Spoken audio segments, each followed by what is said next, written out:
Making some Damascus steel. We've got a billet put together pretty good, but we want to now cut it and then bend it over on itself. So I'm going to be using this 8-ton log splitter that's been converted. And I've got a sharp piece here at the top. I'm going to bring it down and see if I can get it right in the middle once I get it about yellow hot, and see if it has enough power to cut it. And then I'll bring it over on the anvil and just knock it over on itself.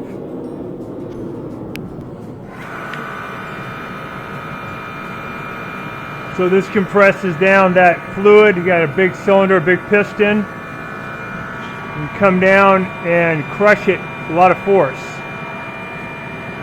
See how it does. You get it right in between here.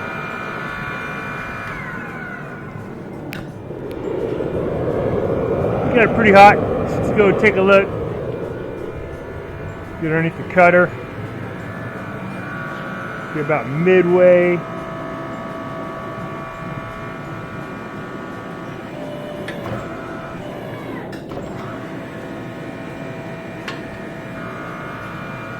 It's pretty good.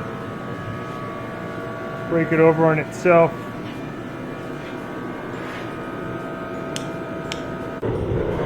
It's hot enough now. Just going to flatten this down a little bit.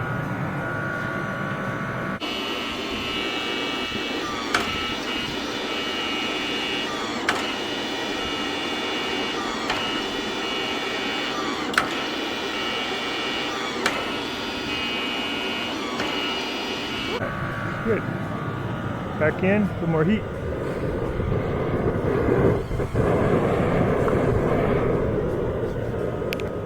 All right, we're going to try the cutter now. Pretty hot. Get it right in the middle.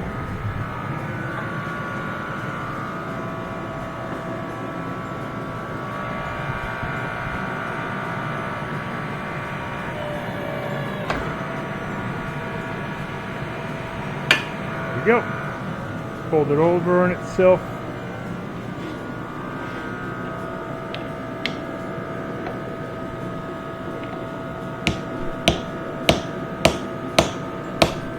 Got it, back in the fire.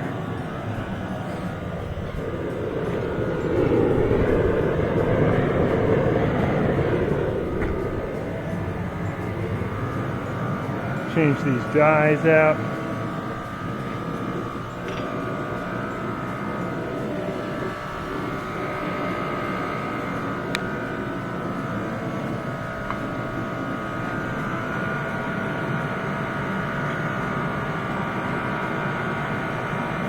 Getting it ready to crush down. Gonna add a little bit of our flux, borax.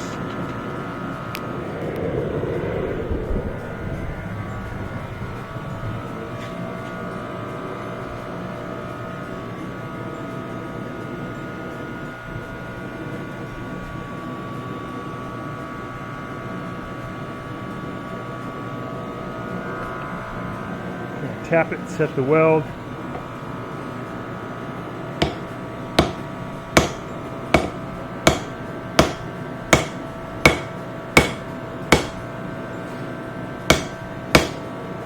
Okay. Back in the fire.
That's better.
When I'm using this press, I come down, I got a lot of good pressing energy. I can do Damascus, I can use these dies to flatten or move the metal, but the force comes down here, and because this is not really designed, it's designed as a log splitter, it's not designed as a machine press.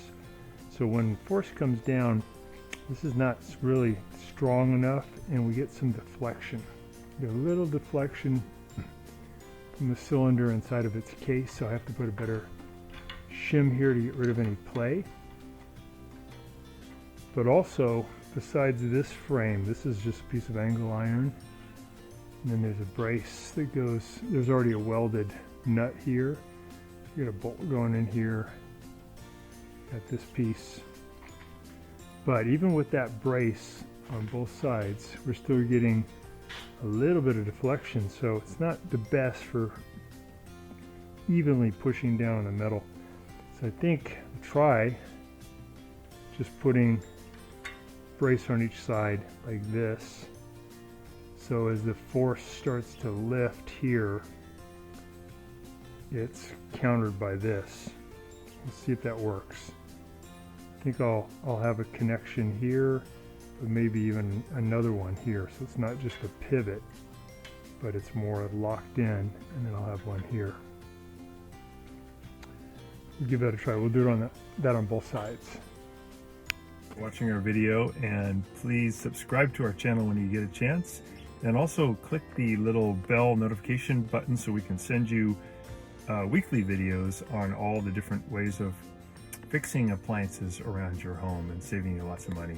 So thanks again for watching, and please also press the like button for our video if this was helpful to you. Feel free to contact me at the email listed below, which is scottthefixitguy@yahoo.com.